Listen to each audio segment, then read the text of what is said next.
خالد آج لیٹ گھر آئے اور تقریباً رات کے 8 بج رہے تھے۔ اتنے میں حسن کی چیخ کی آواز سنائی دی۔ سب کمرے میں گئے۔ السلام علیکم، ویلکم ٹو مائی چینل خوفناک کہانی وذ ذکی۔ خالد اور سبین نے شادی کے شروع دنوں میں ہی ایک اپارٹمنٹ خرید لیا تھا، مگر اب خالد کا ٹرانسفر پنڈی ہو گیا تو ان کو یہ اپارٹمنٹ بیچنا پڑا۔ خالد نے پہلے ہفتے دوست کے گھر رہائش اختیار کی، لیکن کیونکہ اب اپنی فیملی کو بھی مستقل بلانا تھا، لہٰذا اسے اپنے مکان کی اشد ضرورت تھی۔ کافی بھاگ دوڑ کے بعد پنڈی کے مضافاتی علاقے میں ایک گھر مل گیا۔ قیمت کم تھی اور آس پاس بھی رہائش کم تھی، آبادی نہ ہونے کے برابر تھی، مگر خالد نے سوچا کہ اتنا اچھا بنایا گھر مل رہا ہے، قیمت بھی کافی کم ہے، اور جہاں تک آبادی کا معاملہ ہے وہ وقت کے ساتھ ہو ہی جائے گی۔ آج کل تو ویسے بھی مکانوں کی قیمتیں تیزی سے بڑھ رہی ہیں، تو لوگ اسی طرح کی جگہ کی تلاش میں ہوتے ہیں کہ قیمت کم اور اچھے بنے ہوئے مکان مل جائیں۔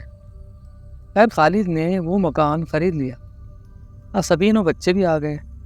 سبین پریشان ہو گئی کہ علاقہ ذرا سنسان تھا اور خالد پلاٹ بھی بہت ہے، مگر خالد نے تسلی دی کہ اتنا نہ سوچو، ہمارا گھر بہت خوبصورت ہے، اتنا اچھا گھر ملا ہے، اب اس کو ڈیکوریٹ کرنے کی سوچو۔ اس طرح بات آئی گئی ہو گئی۔ ان کی 2 بیٹیاں اور 1 بیٹا تھا۔ خالد اور سبین نے مل کر گھر کی صفائی اچھی طرح سے کر لی۔ ان لوگوں نے نیا فرنیچر بھی لیا۔ اب تمام کام ہو گیا۔ اب بچے سکون سے چھٹیاں انجوائے کریں۔ ابھی بچوں کے اسکول میں ایڈمیشنز بھی کروانے تھے۔ سبین نے بیٹیوں کا ایک کمرہ اور بیٹے کے لیے ایک الگ کمرہ سیٹ کر دیا۔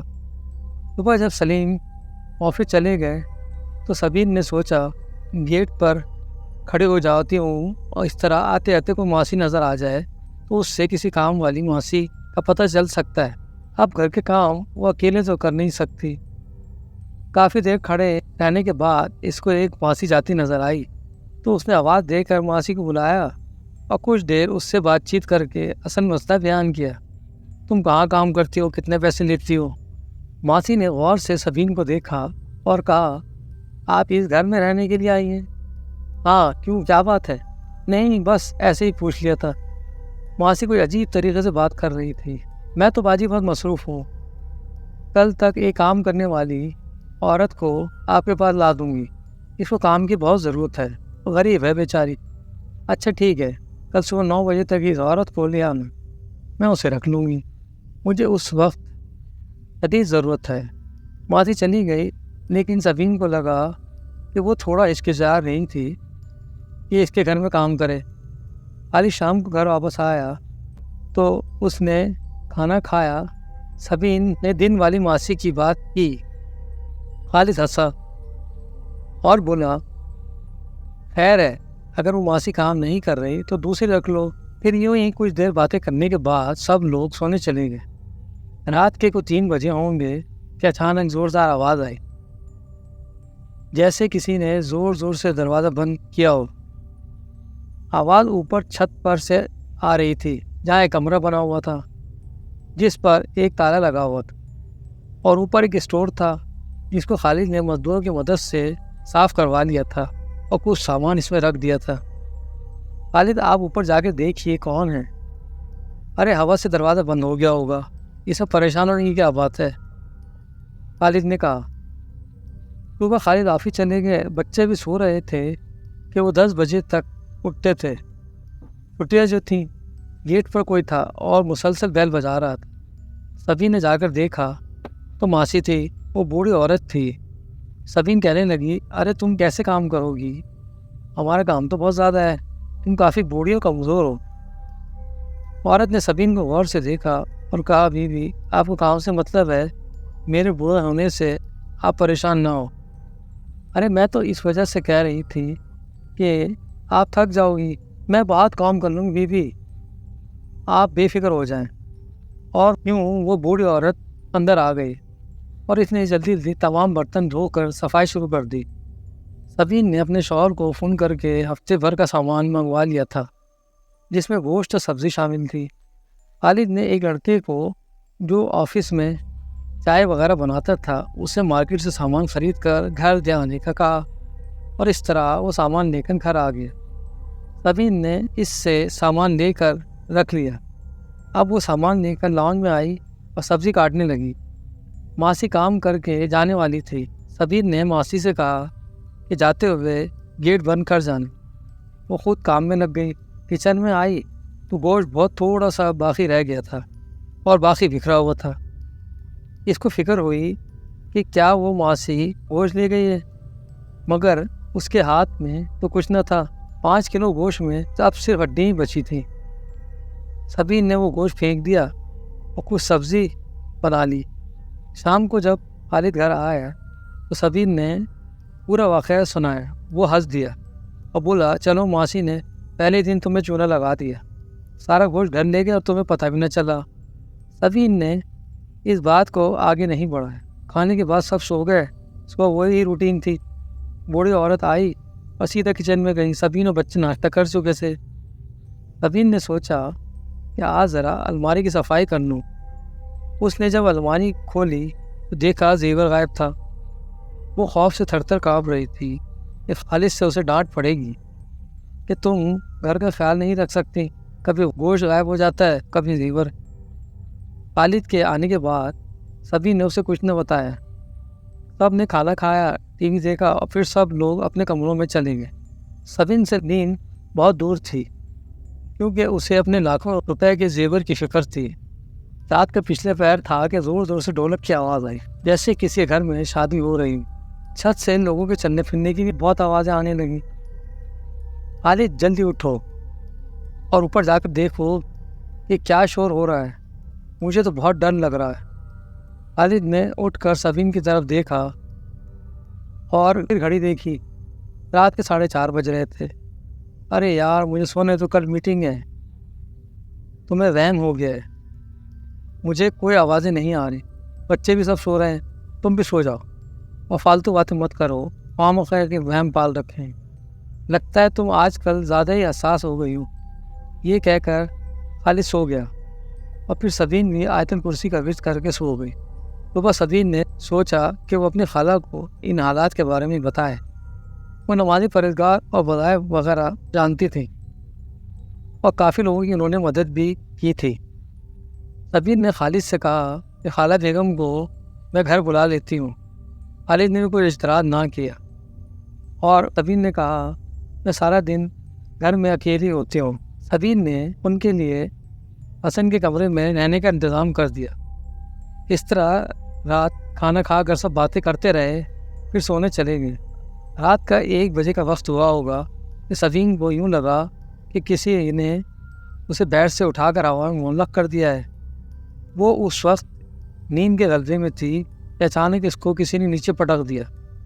وہ اٹھ کر بیٹھ گئی اور سوچنے لگی، یہ کوئی خواب ہے یا حقیقت؟ پھر وہ قرآنی آیات کا ورد کرتے ہوئے سونے کی کوشش کرنے لگی۔ اتنے میں حسن کے کمرے سے چیخوں کی آوازیں آنے لگیں۔ سارا گھر اٹھ گیا اور سب حسن کے کمرے کے سمت بھاگے۔ وہاں پہنچے تو دیکھا کہ خالہ بیگم تسبیح ہاتھ میں لیے زور زور سے کچھ پڑھ رہی تھیں اور کمرے میں ٹھنڈک کا احساس بہت زیادہ تھا۔ حسن نے سبین اور خالد کو دیکھ کر بیٹھ کر چھلانگ لگائی اور الماری کی طرف اشارہ کیا۔ وہاں ایک لڑکی بال کھولے بھیانک شکل لیے سب کو گھور رہی تھی۔ جیسے سے وظیفہ تیز آواز سے پڑھا جا رہا تھا، ویسے وہ لڑکی غائب ہونا شروع ہو گئی۔ دروازہ زور سے بند ہوا اور پھر ٹھنڈک کا احساس بھی ختم ہو گیا۔ خالہ بیگم نے تمام رات دائر نماز بچھا کر وظائف پڑھتے گزار دی۔ وہ تھک تو گئیں لیکن سوئی نہیں۔ ان کی وجہ سے آج حسن کو اس افریت سے نجات مل گئی۔ اللہ تعالیٰ کے کلام میں بڑی طاقت ہے۔ صبح فجر کی نماز پڑھ کر خالہ بیگم سو گئی۔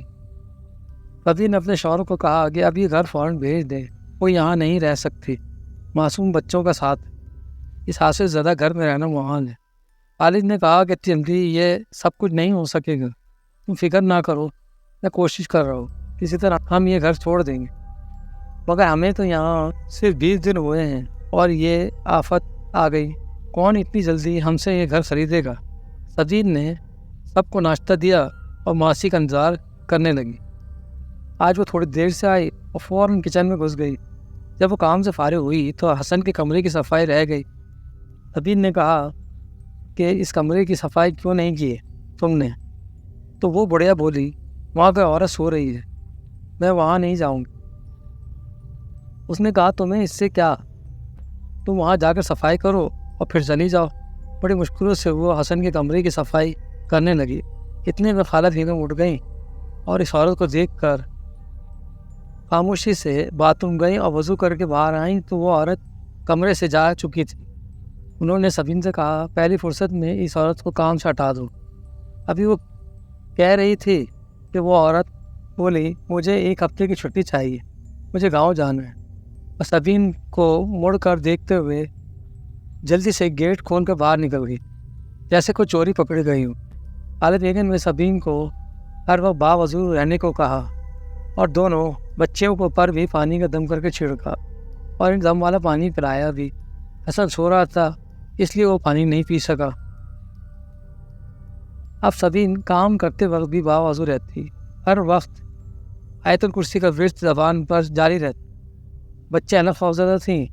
ابھی سب بیٹھے تھے کہ چھت پر زوردار آواز آئی اور دھڑ دھڑ دروازہ بجنے لگا۔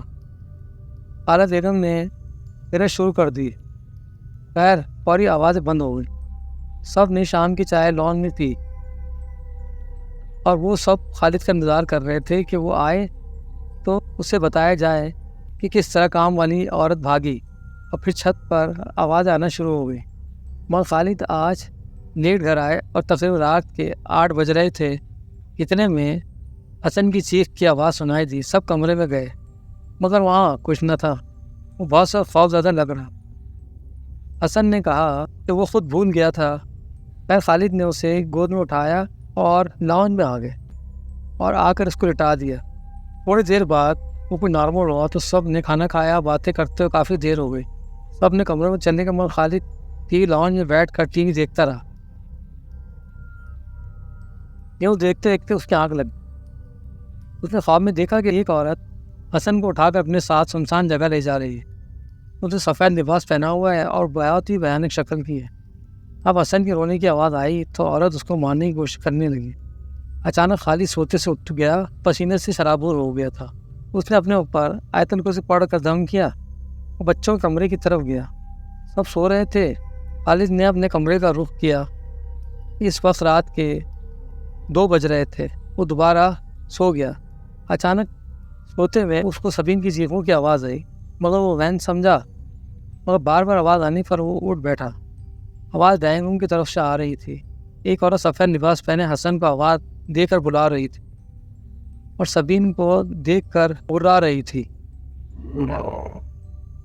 اس کی بھیانک شکل تھی بہو وہ عورت تھی جس کو خالد نے خواب میں دیکھا تھا۔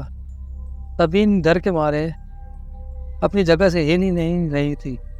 اچانک وہ عورت ہوا میں منڈک ہوئی اور چھت سے چپک گئی۔ اس کے ہاتھوں میں خون لگا ہوا تھا۔ خالد نے سبین کو جھنجھوڑا اور کہا جلدی کرو سبین، ہمیں ابھی اور اسی وقت یہاں سے نکلنا ہوگا اور ہم یہاں 1 منٹ نہیں رک سکتے۔ خالد نے حسن کو گود میں اٹھایا اور دونوں بچوں کو ساتھ لیا۔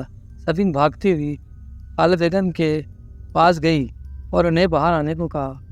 خالہ بیگم مسلسل قرآن آیت کا ذکر کر رہی۔ حسن ڈر کر بے ہوش ہو گیا۔ اس کو خالد نے جلدی سے اٹھا کر گاڑی میں لٹا دیا۔ سبین نے دونوں بیٹیوں کو گاڑی کی پچھلی رشید سے بٹھایا اور دروازہ لاک کیا۔ گھر سے نکلتے ہوئے قرآن پاک بھی ساتھ لے آئی، اسے بھی گاڑی میں رکھ دیا تاکہ وہ گاڑی میں بحفاظت رہیں۔ اب خالہ بیگم کی آواز مدھم پڑنے لگ گئی۔ وہ شاید تھک گئی تھیں، ضعیف عمری کا تقاضا تھا۔ سبین نے ان کو باہر آنے کا کہا اور جیسے آگے بڑھی کسی نے ان کو پیچھے زور سے دھکا دے دی اور وہ گر گئیں۔ تکلیف کی شدت سے وہ تڑپ گئی۔ خالد نے ان کو اٹھانے کی بہت کوشش کی، وہ بہت مشکل سے اٹھیں اور جیسے ہی آگے بڑھیں ان کے اوپر سے کوئی چیز آ کر گری اور وہ اپنا گلا چھڑانے لگی۔ پھر وظیفہ شروع کیا تو اس چیز نے ان کو چھوڑ دیا۔ اب انہوں نے سبین سے کہا تم لوگ چلے جاؤ، مجھے نہیں لگتا کہ یہ بلائیں میرا پیچھے چھوڑیں گی۔ خالد کہنے لگا نہیں، ہم آپ کو لے کر جائیں گے، آپ ہماری ذمہ داری۔ اچانک تیز بارش شروع ہو گئی۔ آندھی کے ساتھ ہی گیٹ زور زور سے بج رہا تھا۔ لگتا تھا کوئی بگڑے ہوئے جنات ان کو بجا رہے ہیں۔ خالد نے خالہ بیگم کو ہاتھ سے پکڑ کر آگے بڑھنے کو کہا۔ اتنے میں چھت سے دوبارہ کوئی چیز آ کر خالہ بیگم کے سر پر لگی۔ وہ تڑپ کر رہ گئی۔ ان کے سر سے خون کا فوارہ بہنے لگا۔ سبین اور خالد ڈر گئے کہ یہ کیا ہوا۔ وہ چلانے لگے۔ خالہ بیگم نے بارش کے زور میں اپنی دھیمی آواز خالد کو جانے کو کہا۔ بولی، بیٹا تم لوگ چلے جاؤ، مجھے لگتا ہے میرا وقت آ گیا ہے، یہ مجھے نہیں چھوڑ رہے ہیں۔ میں نے ان کو بہت تنگ کیا، قرآن آیاتیں پڑھیں، تم سب کو بچایا، اب یہ مجھے کسی طور معاف نہیں کریں گے۔ یہ کہہ کر خالہ بیگم کی آنکھیں بند ہو گئی۔ انہوں نے خالد اور سبین کی فیملی کو بچا کر اطمینان پا لیا تھا۔ اب وہ اس دنیا میں نہیں رہیں۔ خالد اور سبین جلدی سے گاڑی میں بیٹھ کر زور زور سے رونے لگے۔ بچہ بھی رو رہی تھی۔ زور کی آواز سن کر حسن بھی ہوش میں آ گیا۔ خالد نے تیزی سے گاڑی آگے بڑھائی اور خالد اور سبین سوچ رہے تھے کہ خالہ بیگم نے اپنی جان دے کر ہمیں بچایا، لیکن ہم انہیں نہ بچا سکے۔ خالد نے گاڑی تیزی سے باہر نکالی اور گیٹ سے ٹکراتے ہوئے سڑک پر آ گئے۔ اس طرح ان لوگوں نے اپنی جان بچائی۔ مگر خالہ بیگم کیا وہ اسی لیے گھر میں آ گئی تھی یا ان کی موت انہیں کھینچ لائی تھی؟ خالہ بیگم نے قرآن آیات کا ذکر کر کے اس فیملی کو بچایا تھا، اس کے بدلے جنات ان کی جان لی تھی۔ آج بھی سبین اور خالد اس خوفناک رات کو یاد کر کے تڑپ اٹھتے ہیں۔